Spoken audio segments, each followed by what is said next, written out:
हमने अक्सर कई फिल्मों में देखा अर्श की कोई अगर मान लो इस तरह की एंटिटी होती है जो शायद हमारे काबू के बाहर हो जाती है, तो क्या करते हैं कि उसको कहीं पे किसी कमरे में या किसी मंदिर ऐसे इलाके में बंद करके दरवाजा बंद करते हैं और दरवाजे ऊपर एक त्रिशूल लगा देते हैं। ये बहुत ही सिंपल कॉन्सेप्ट है, बिल्कुल बहुत ही सिंपल। ये और अक्सर ये बहुत रिपीटेड थीम है कई सारी फिल्मों में और कई सारी कहानियों में भी। तो आपके दिमाग में क्या आता है कि ऐसा ही क्यों करते हैं? क्या ये मूवी का प्लॉट बनाने के लिए करते हैं या फिर एक्चुअल में ये एग्जिस्ट करता है, जबकि बार बार देखना अजीब लगता है कि यार इसमें भी वही है। I mean, अब देखिए, क्योंकि त्रिशूल शिवजी का अस्त्र है, शस्त्र है, तो वो एक अलग उसका एक वैल्यू है, समझ में आता है। अच्छा, हम थोड़ी देर पहले अलग कल्चर्स में तंत्र की बात कर रहे थे, तो एक बड़े मजे की बात है अर्श की, जो मंगोलिया के एरिया है, मंगोल, जेंगिस खान जो सबसे बड़े आई थिंक अभी तक के वो रहे हैं, कॉन्करर रहे हैं, तो मंगोल एरिया में भी अच्छा लोग समझते हैं कि ये लोग इस्लामिक थे, इस्लामिक नहीं थे। वहां पे एक अलग धर्म था जिस धर्म को थेंगरिज्म बोला जाता है। ये मुझे नहीं पता था। कई लोगों का ये मानना है कि बेसिकली तंत्र ही था जिसका एक यूरो एशियन वर्जन है जिसको थेंगरिज्म बोला जाता है। इनफैक्ट वहां पे पॉलीथिस्टिक और मोनोथिस्टिक दोनों टाइप के कल्चर्स थे, मतलब वहां पे मल्टीपल भगवान भी थे जिनकी पूजा की जाती थी, और आप चाहे तो एक अद्वैत फिलॉसफी को भी मान सकते हैं। और अगर आप उनके मंदिरों को देखेंगे तो उनके मंदिरों के ऊपर त्रिशूल बने हुए होते हैं, तो वो एक तरीके के शिवा के वर्जन की पूजा करते थे, ऐसा लोगों का मानना है, जो कि बड़ा एविडेंट है। तो मतलब त्रिशूल जो है बेसिकली द ट्राइडेंट, वो काफी कल्चर्स में, ऐसा नहीं कि हमारा इकलौता कल्चर है जहाँ पे त्रिशूल की बात होती है, कई कल्चर्स में। इनफैक्ट बड़ी छोटा सा एग्जांपल जो मुझे बचपन से याद आता है कि जब लिटिल मर्मेड एरियल की हम लोग जब कहानी देखते हैं, तो उनके जो फादर थे जो कि the Lord of the ocean थे, उनके हाथ में भी ट्राइडेंट रहता था जिससे वो मैजिक वैजिक करते थे। तो आई थिंक त्रिशूल प्रॉब्ली रिजेंबल करता है जो बेसिकली जो तीन गॉड्स हैं, the generator, operator and destroyer, जो तीन एस्पेक्ट्स हैं भगवान के। बिल्कुल, ये त्रिशूल उससे रिजेंबल करता है। सिंबॉलिक मतलब की बात कर रहा हूँ यहाँ पे। हाँ, अब उसका तंत्र में क्या रेलेवेंस है वो आप बताइए। वो मैं बताता हूँ। जैसे आपने भूल भुलैया मूवी देखी है, राइट? जी। अरुंधति एक अनोखी कहानी, एक मूवी है, साउथ की मूवी है, जो भूल भुलैया का ही एक तरीके से वर्जन है। तो उसमें क्या होता है कि उसमें जो एक्ट्रेस होती है वो मतलब उसका किरदार निभाती है। अब आप अगर इसको बहुत ध्यान से देखेंगे तो क्या होता है कि एक दरवाजा है जिसके अंदर स्पिरिट को डाल दिया है, ठीक है?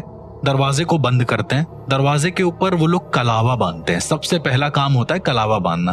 वो जो कलावा होता है वो अर्श गोयता का रिवर्स वर्जन होता है, गॉड वर्जन। अब सात्विक वर्जन। हमारे हवन में हम कलावे क्यों बांधते हैं? सबसे पहला सवाल मेरा ये है, जब भी घर में हवन होता है, मतलब क्यों बांधते हैं? तो उसका रीजन ये होता है कि आपको वो एक तरीके का वचनबद्ध किया जाता है, प्रोटेक्शन किया जाता है, ये बद्दो बलि रह जा दान। और क्लॉकवाइज जो है, जब भी ये क्लॉकवाइज चलता है हमेशा ये पॉजिटिव की तरफ होता है। ओके, याद रखिए डायरेक्शन का भी यदि आप इसको एंटी क्लॉकवाइज करेंगे तो ये तंत्र में यूज हो जाएगा, नॉट डीमंस में, तंत्र में यूज हो जाएगा। वो भी ऐसी साधनाओं में जो बहुत ज्यादा डार्क हैं, बहुत ज्यादा तामसिक हैं, वामपंथी हैं। तो इसमें भी एक तरीके का आर्स कोयता मौजूद है, यानी कि एक ऐसा तंत्र जिसके जरिए तुम्हारे हाथ में वो बांध दिया गया है जी। नाउ अब तुम जब हवन के लिए आहुति दोगे जी, जैसे ही तुम आहुति दोगे वो उतनी बार मूव होगा तुम्हारे हाथ का कलावा, और उतनी बार वो चीजें सिद्ध होंगी। सॉरी, ये थोड़ा सा डीप जाएगा, लेकिन ये बहुत ज्यादा इंटरेस्टिंग जरूरी भी है। ऑल्सो जब मैं आपको बता रहा हूँ कि किसी आत्मा को बांधने के लिए, जब हम मूवी में देखते हैं कि एक कलावा बांधते हैं, उसके बाद कलावे के बाद कुछ मंत्र पढ़ के फूकते हैं, देन वो त्रिशूल ऐसे गाड़ देते हैं, राइट, कि अब आत्मा इसमें से बाहर नहीं आ सकती, राइट। तो let me tell you Rahul, जो मूवी में देखते हैं वो असल में होता है, सेम नहीं होता है, उसका थोड़ा एडवांस वर्जन होता है, लेकिन होता जरूर है। अब मैं आपको एक छोटे से केस से इसको बताना चाहूंगा, ओके, जहां पर आत्माओं को कैद करने की बहुत सारी चीजें सामने आई थी। ओके राहुल, एक केस था, वहां पर क्या हुआ कि जो लड़की थी वो पोजेस हुई। आप ऐसे नॉर्मल वे में मैं आपको बताऊंगा, मैं इन डेप्थ केस नहीं बताऊंगा। तो वो लड़की पोजेस हुई, कहीं खेल रही थी और रास्ते में उसको कुछ ऐसा नारियल वगैरह मिल गया, तो उसने उस पर लात मार दी। ये ऐसा कुछ सिनेरियो होगा। तो अब क्या होता था कि लड़की पॉजेस हो गई और ये मरने की कगार पे थी। एक बहुत अच्छे मतलब संत थे, अब तो नहीं रहे इस दुनिया में, तो ऐसा कहते थे कि उनको ब्रह्मा के दर्शन हुए हैं, ऐसा कहा जाता था। मतलब लोग ऐसा मानते थे, मैं तो नहीं मानता था। तो जब उनके पास ये केस गया है तो उन्होंने क्या काम करा है, उन्होंने कहा कि हमें ब्रह्म चक्र और विष्णु चक्र के जरिए इसे सही करना होगा। सुनने में ये बहुत न्यू टर्म लग रहा है, ब्रह्म चक्र और विष्णु चक्र, पर ये एक्चुअल में एग्जिस्ट करता है। मुझे नहीं पता था राहुल के एग्जिस्ट करता है कि नहीं। उसके बाद उन्होंने क्या काम करा कि सबसे पहले एक घेरा बनाया, गोल घेरा। आप याद रखिएगा कि वही सेम जो डीमंस को बुलाने का प्रोसेस है वही देवताओं को बुलाने का प्रोसेस है। तो उन्होंने एक गोल सा घेरा बनाया, उसके अंदर जो हमारे पंचतत्व हैं जी। अब पंचतत्व में क्या है, क्योंकि जमीन पर घेरा बन रहा है तो मिट्टी तो मिली गई, वायु का आवाहन हो ही गया, ठीक है। अग्नि उसके ऊपर रखनी है, कपूर जलाना है, और उसके बाद मिट्टी थोड़ी सी डाल के, मतलब पंच तत्वों का आवाहन करके पानी से उसे 4 बार घुमा के उन्होंने उस पर एक यंत्र बनाया बड़ा सा। पंच तत्वों के बाद उन्होंने उस पर ग्रह देवता का आवाहन किया। आपने देखा होगा नॉर्मल हवन में भी वो लोग यही करते हैं, ग्रह देवता का आवाहन करते हैं, फिर आपके ग्राम देवता का याद करते हैं, फिर आपके इष्ट को याद करने को बोलते हैं, उसके बाद संकल्प लेने को बोलते हैं। तो इन्होंने भी यही काम किया। ब्रह्म चक्र के अंदर इन्होंने क्या काम किया कि जितने भी गण थे ब्रह्मा जी के और जितनी भी एंटिटीज हैं जो सीधे ब्रह्म तक पहुंचाने का काम करती है, मैंने आपको कई एंटिटीज के बारे में बताया, वट यक्षिणी जैसे हो गई, जी। तो उन यक्षिणियों को उस घेरे में बुलाया जाता है। ये ब्रह्म चक्र की बात हो रही है। ओके। अच्छा, ये चक्र क्यों होता है? ये चक्र इसलिए होता है ताकि आपके अंदर जो एंटिटी है वो बाहर आ जाए। ऐसा कहते हैं कि यदि कोई नॉर्मल सा प्रेत हुआ, यदि कोई बड़ी भी एंटिटी हुई जी, तो यदि वो यक्षिणियों से घिरी होगी एक ऐसे चक्र के अंदर, आप एक ऐसे इमेजिन करिए कि एक आटे का चक्र है, उसके अंदर सब बैठे हुए हैं, एक इंसान है जो पोजेस है वो बैठा हुआ है, और जब वो चक्र एक्टिवेट होता है, एक इमेजिनरी ऐसे इमेजिन करिए, तो वो जो यक्षिणियां होती हैं, ऐसा कहा जाता है वो खड़ी हो जाती हैं, दिखती नहीं है ओके, पर वो आ जाती हैं यक्षिणियां। और जैसे ही यक्षिणियां आती हैं या कोई ऐसी यक्षिणी आती है जो ब्रह्म तक पहुंचाने का काम करती है, इस इंसान के अंदर उपस्थित जो एंटिटी होती है वो बाहर निकलने के लिए आतुर हो जाती है, क्योंकि हर एंटिटी को ब्रह्म तक अल्टीमेट पहुंचना है जी, राइट। और द मोमेंट वो निकलती है एंटिटी, उसे विष्णु चक्र के जरिए कैद कर लिया जाता है। एक और चक्र होता है राहुल, आपने मुझे नहीं याद है कि आपने कई बार देखा है कि नहीं, देखा होगा कि एक चक्र के अंदर बैठाते हैं, दूसरे साइड में एक जानवर रख देते हैं कोई चक्र के अंदर, जैसे ही इस पे कुछ करते हैं वो मुर्गा जिंदा हो जाता है, ये लड़की मर जाती है या फिर ये लड़की बेहोश हो जाती है जिसके अंदर पोजीशन है। कई बार ऐसे भी हुए हैं केसेस जहां पर लड़की के अंदर से जैसे ही स्पिरिट बाहर आई है किसी दूसरी जगह में कैद हो गई है। भाई तुम्हारे शरीर से अगर कुछ बाहर आया है तो कहीं ना कहीं तो कैद होगा ना, तो उसके लिए भी आपको अलग से एक प्रोटेक्शन बनानी पड़ेगी, राइट। तो सेम ये जो बाबा थे इन्होंने एक विष्णु चक्र बनाया, वो छोटा सा होता है, उसके अंदर उन्होंने एक घड़े को रखा और घड़े में रखने के बाद जैसे ही उसमें उन्हें लगा कि वो जो आत्मा है वो उस घड़े में आ गई है, उन्होंने उसे बंद कर दिया, उस घड़े को लाल कपड़े से। आपने ये भी देखा होगा लाल कपड़ा बहुत यूज होता है और कलावे से उसको बांध दिया जाता है और कहा जाता है कि इसको खोलना मत वरना वो आत्मा आजाद हो जाएगी। ये बहुत सिंपल प्रोसेस होता है राहुल, ये सिर्फ वो लोग कर सकते हैं जिनको यक्षिणियों का आवाहन करना आता है। अर्श, ये ऐसा मैंने सुना है, अब आप मुझे बताइए कितना सही कितना गलत है ये, कि उत्तराखंड में हमारे यहाँ पे कुछ गांव में एक अलग प्रोसेस होता है जिसमें जब आपने घेरों की बात करी तो मुझे उससे याद आया कि वो क्या करते हैं, जब कोई पोजेस होता है तो उसके आसपास वो शीशों का घेरा बना देते हैं, लाइक मल्टीपल, जैसे पेंटागन के अलग अलग वो होते हैं ना, कॉर्नर्स। ये रियल में होता है। अब ये मैंने सुना है एक तरीके से कि अब एक्चुअली सीन ऐसा है कि हमारे यहाँ पे कुलदेवी की पूजा होती है। जब कुलदेवी की पूजा होती है अक्सर आपने देखा होगा कि दिवाली के टाइम पे एक आपके यहाँ होता है कि नहीं पता नहीं, हमारे यहाँ होता है कि वो गन्ने को काट करके उसका वो बनाते हैं और उसके ऊपर एक नारियल लगते हैं, वो उसको एक माता बना दिया जाता है और बड़ा खूबसूरत होता है वो। उसके बाद उनका आभूषण वगैरह किया जाता है, साज सज्जा करी जाती है।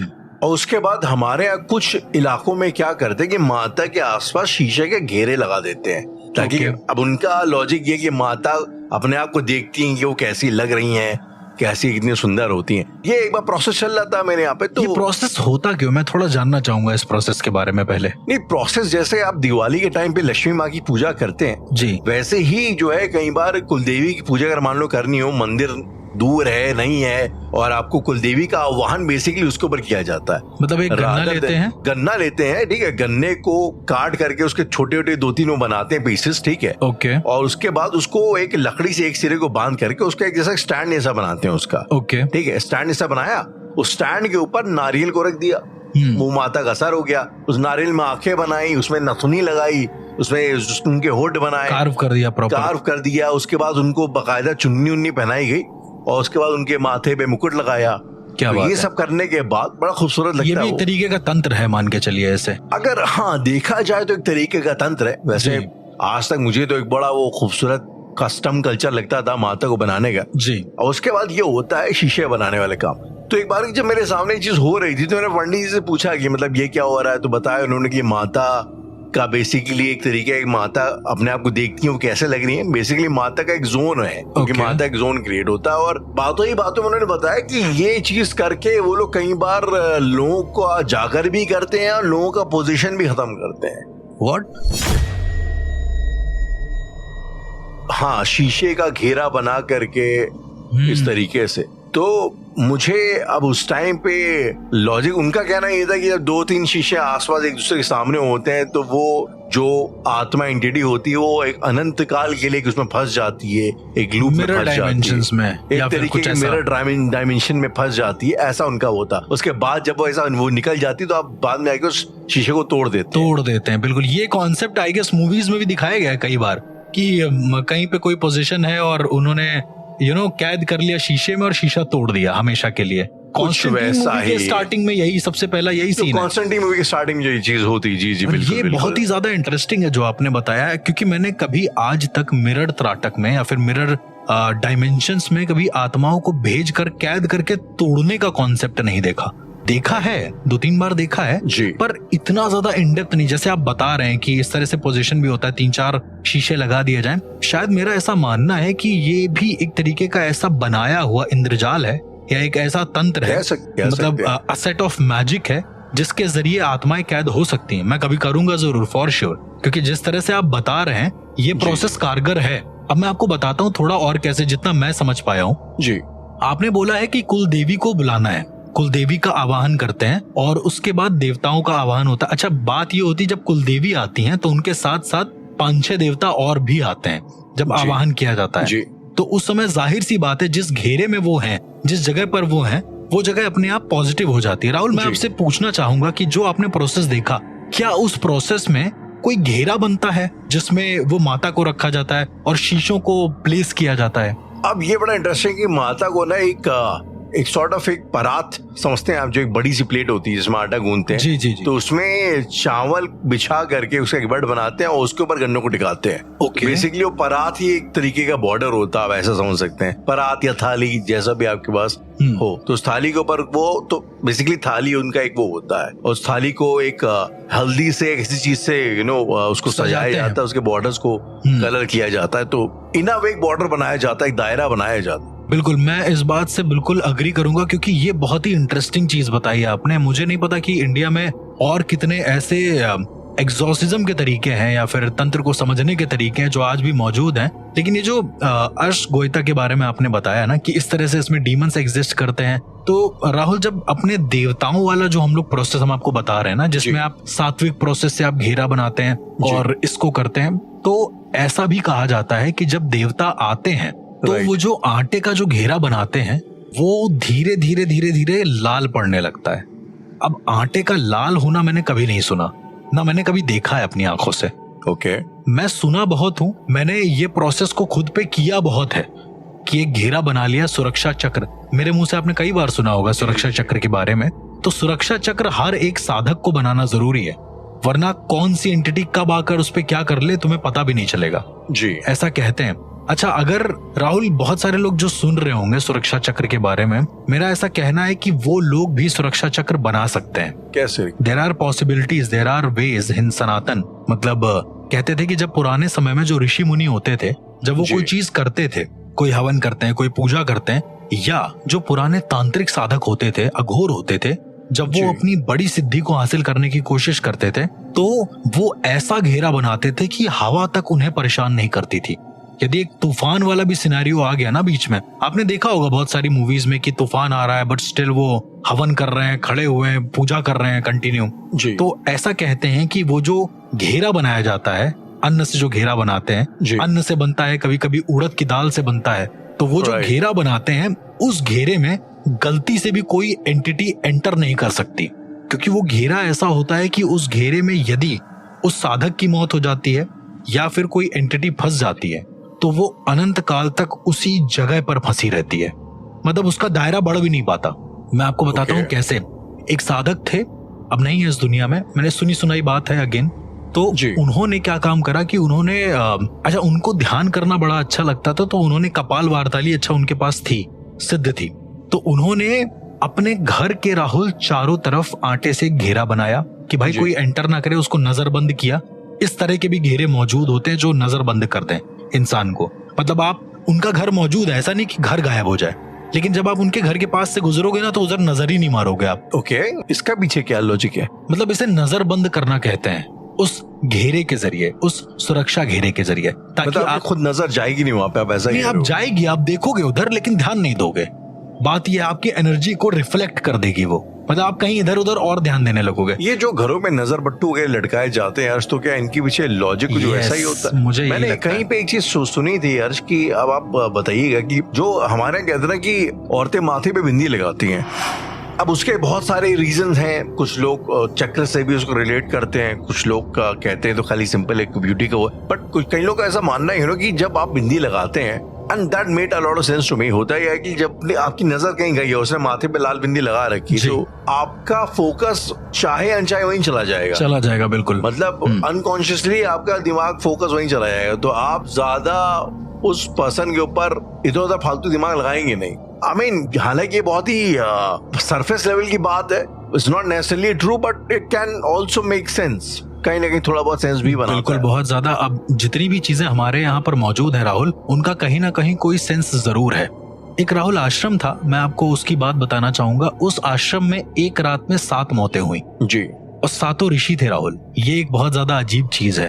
अच्छा, उन ऋषियों की हवन करते करते मौत हुई, ये एक और सबसे अजीब चीज है। और हवन की अग्नि जल रही थी। मतलब ये जितने भी अभी तक मैंने केसेस करे, उनमें से सबसे स्ट्रेंज और सबसे अजीब केस था। मैंने तो नहीं सॉल्व किया था इसको, मैंने सुना था कि एक साथ 7 ऋषियों की मौत होना, ये एक बहुत बड़ी चीज होती है राहुल। कहा जाता है कि वहां पर जो आश्रम में जो गुरु थे, जैसे मान लीजिए हम गुरु हैं और 6 चेले हैं, इस तरीके से वहां पर ऐसे मौजूद थे, तो वो लोग तामसिक साधनाओं में बहुत ज्यादा लीन हो गए थे वो लोग वैदिक कल्चर के ही, लेकिन धीरे धीरे वो तामसिक साधनाओं में चले गए।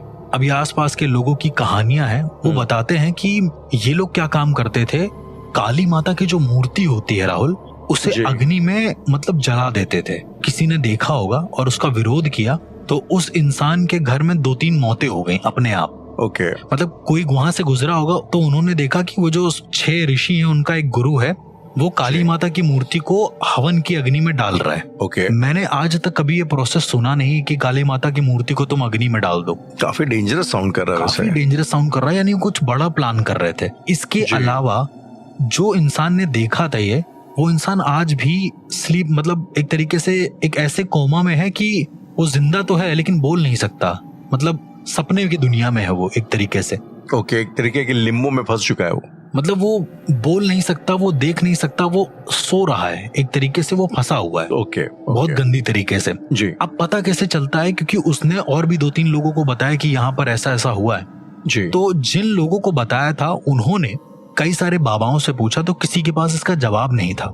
इसका जवाब सिर्फ और सिर्फ एक त्रिजटा अघोरी के पास ही हो सकता है, नॉट अघोरी राहुल, त्रिजटा अघोरी। तो जब किसी त्रिजटा अघोरी से ये बात पूछी गई जी, तो उन्होंने बताया कि ये प्रोसेस तब होता है जब आप खुद को ब्रह्म बनाने में लग जाओ। मतलब ब्रह्म तक पहुंचना तो दूर की बात, जब आप खुद को ब्रह्म बनाने में लग जाओ। ओके, अब ये आर्ष गोइता से कैसे कनेक्टेड है वो मैं आपको बताता हूँ जी। फिर जब मैंने अपने गुरु से ये सारी बात पूछी, तो उन्होंने कहा कि खुद को ब्रह्म बनाने का जो प्रोसेस है वो पॉसिबल नहीं है, इस मनवंतर में तो पॉसिबल नहीं है, शायद 4थे मनवंतर में पॉसिबल हो। इस चीज का मनवंतर से क्या लेना देना? मैंने वही उनको पूछा, तो उन्होंने कहा कि शायद 4था मनवंतर आते आते और ज्यादा इजाद हो जाए चीजों की समझने की या उन सबको जानने की, जैसे जैसे समय बीते। तो मैंने कहा वो काली माता की मूर्ति को जो जला रहे थे, उसके पीछे क्या रीजन था? तो उन्होंने कहा कि उनकी संख्या कितनी थी? मैंने कहा 7। उन्होंने कहा कि एक घेरा बनता है, एक गोल घेरा बनता है जिसमें 7 अलग अलग बिंदु होते हैं। उन्होंने मुझे ऐसे ही समझाया, वो कोई चित्र से प्रमाण नहीं दिए।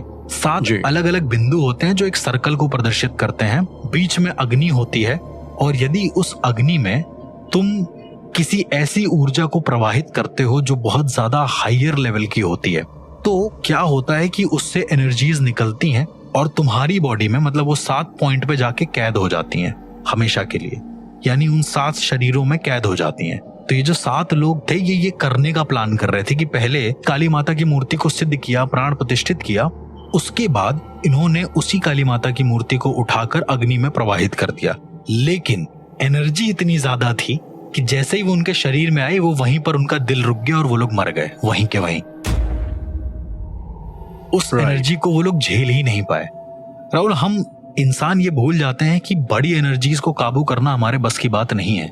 कई सारे ऋषि मुनि ने ये चीज करी है। मैं ऋषि मुनि मतलब नॉट सो एवरीवन की बात कर रहा हूँ। कुछ ऐसे हैं जो तमस में चले जाते हैं एक तरीके से, तो उन्होंने भी एक तरीके का ऐसा चक्र बनाया, एक ऐसा तंत्र बनाया जिसके अंदर से वो ऊर्जाओं को निकाल सकते थे, अलग अलग ऊर्जाओं को। अगर उसके अंदर कुछ प्रवाहित करते, लेट सपोज अगर वो एक यक्षिणी को उस अग्नि में समर्पित करते, तो यक्षिणियों की जो मिली जुली ताकत है वो उन 7 लोगों के पास चली जाती, डाइवर्ट हो जाती अपने आप उस अग्नि से। कुछ ऐसा तंत्र उन्होंने बना रखा था। राइट। उसके बाद उसे वहां से हटा दिया गया और खंडित सर मिले बहुत सारे देवी देवताओं के उसके अग्नि में से। काली माता की मूर्ति जली नहीं, राहुल। एक और जल नहीं पाई, उसके बावजूद भी जली ही नहीं, वो एकदम एज इट इज थी। आज भी वो काली माता की मूर्ति वहां पर पूजी जाती है। ओके। और काफी मान्यता है वहां पर। कद्दू जो होता है, काली माता को कद्दू चढ़ाया जाता है, वो चढ़ाने के बाद फिर से काली माता के 7 चक्कर लगाए जाते हैं जो 7 घेरे, और वहीं पर वो कद्दू रख दिया जाता है। इंटरेस्टिंग। अर्श, अभी थोड़ा डिस्कशन को थोड़ा सा लाइट करने के लिए अगर मैं आपसे एक चीज पूछूं, जस्ट बिकॉज चक्रों की बात हो रही है, उस तरह के तंत्र की बात हो रही है, तो मुझे ख्याल आया आपके फेवरेट कैरेक्टर का, the character of Doctor Strange ji. तो जब भी अर्श, ये हमेशा से मेरी क्यूरियोसिटी रहेगी, जब भी वो एक चक्र बनाते हैं डॉक्टर स्ट्रेंज, या उनके हाथों से एक चक्र निकलता है, एक बेसिकली एक रेडियस टाइप में निकलता है, तो उसमें एक तरीके के सिंबल्स बने रहते हैं, शायद वो मंत्र होते हैं या पता नहीं क्या होता है। तो बेसिकली डॉक्टर स्ट्रेंज का चक्र होता है, उसका पीछे क्या लॉजिक है? अब ये वही है कि क्योंकि वो अपनी पूरी सनातन माइथोलॉजी से इंस्पायर है डॉक्टर स्ट्रेंज। अगर आप देखेंगे तो तिब्बतियन माइथोलॉजी से इंस्पायर है काइंड ऑफ, लेकिन क्योंकि अथर्ववेद में बुक ऑफ विशांति का जिक्र है, जो doctor strange multiverse of madness में बुक ऑफ विशांति का जिक्र आया है, जिसको वो हासिल करना, जो एक ऐसी किताब होती है जिसके अंदर बुरी ताकतों को खत्म करने का तरीका लिखा होता है। सेम वैसे ही अथर्ववेद के अंदर वो विशांति का जिक्र है। तो अब अगर आप देखेंगे तो डॉक्टर स्ट्रेंज का जो चक्र होता है वो रुद्रमालायाम तंत्र और कामाख्या तंत्रम, ये 2 किताबें मैं आपको बता रहा हूँ। इन 2 किताबों में जैसे ही आप उसको सर्च करेंगे आपको वो अपने आप मिल जाएगा। वो जो चक्र होता है सेम टू सेम चक्र मिलेगा। सेम लाइन से इंस्पायर्ड। मैंने वो किताब रामाशुक जी के पास पढ़ी थी और वो उस किताब में पूरा उस तंत्र का प्रारूप मौजूद था। मुझे ऐसा लगता है कि सेम। अब देखो, थोड़ा बहुत तो फिक्शंस के लिए वो लोग कुछ भी ऐड ऑन कर सकते हैं, लेकिन जो मुझे 90% लगा वो यही था। एक और किताब पढ़ी थी मैंने जिसका नाम था मुंडमाला तंत्रम जी। उस किताब में क्या था कि जो जितने भी मुंडमाला जो हम पहनते हैं, मसान माला जो होती है, उससे रिलेटेड जितने तंत्र होते हैं उसके बारे में सब कुछ मेंशन था। जब अब श्री यंत्र जैसे हो गया, आप मान के चलो राहुल, अगर आप बहुत ध्यान से देखोगे ना, तो जो श्री यंत्र है वो भी एक गोल घेरे बना है, फिर उसके बाद चौकोर बना है, फिर बहुत सारे ऐसी ज्योमेट्री से मिलके बना है। डॉक्टर स्ट्रेंज की जो हाथ में जो यंत्र आता है बेसिकली वो सेम ऑलमोस्ट श्री यंत्र टाइप का ही लगता है। श्री यंत्र टाइप का ही लगता है, बट थोड़ा एडवांस वर्जन लगता है। लेकिन जब आप कामाख्या तंत्रम देखेंगे तो जो माँ कामाख्या का जो यंत्र होता है, यदि जो भी हमारे लिसनर है अभी वो सुन रहे हैं, तो वो एक बार ये टाइप करके देखे तो उनको समझ में आएगा कि वो काफी हद तक रिजेंबल करता है। जिसका मतलब ये होता है कि अ पर्सन जिसके पास, जैसे आप मान लीजिए आपके पास कामाख्या तंत्र है, मतलब पूरा एक यंत्र है कामाख्या माँ का, तो ऐसा कहा जाता है कि यदि वो यंत्र सिद्ध होता है तो तुम तंत्र के ज्ञाता कहे जाते हो। तुम्हारे पास तंत्र की एबिलिटी होती है समझने की, जानने की। तो इन अ वे जो डॉक्टर स्ट्रेंज में दिखाया गया है कि जैसे वो अपना हाथ बनाते हैं, हाथ पीछे करते हैं, एक बड़ा सा वो सर्कल बन जाता है। तो in a way a master who holds all the tantras in his hands, ऐसा कहा जाता है। तो इस तरीके से शायद ये जो कॉन्सेप्ट है चक्र का और कॉन्सेप्ट है अर्श गोइता का, ये कहीं ना कहीं आपस में सेम ही है, बस यूजेस अलग अलग है। किसी का यूज गुड वे में है और किसी का यूज बैड वे में है। और जब भी ये अर्श गोइता या इस तरह की चीजों की बात होती है तो इसको जो वेस्टर्न माइथोलॉजिस्ट हैं अब जी I think after the Old Testament, तो ये उसको नॉर्मली विचक्राफ्ट बोलते हैं, like something that witches do, something that you know जो सेटेनिस्ट होते हैं वो करते हैं, इनफैक्ट इस्लाम में तो ये टोटली हरामी है। और जब भी बात होती है विचक्राफ्ट की, तो जो पहली चीज जहन में आती है वो आती है द फेमस और rather the infamous trials of slam the witches. Yes. ऐसे ट्रायल जिसमें 200 लोगों को अक्यूज किया गया था विचक्राफ्टरी के लिए। तो अर्श, सैलम द विचेस के बारे में आपका क्या ख्याल? राहुल, अगर मैं आपसे कहूं कि सैलम द विचेस में जो अक्यूज किए गए थे जो लोग, उसके अलावा भी उस ट्रायल्स में जो लोग मौजूद थे वो आज भी कहीं ना कहीं जिंदा हैं।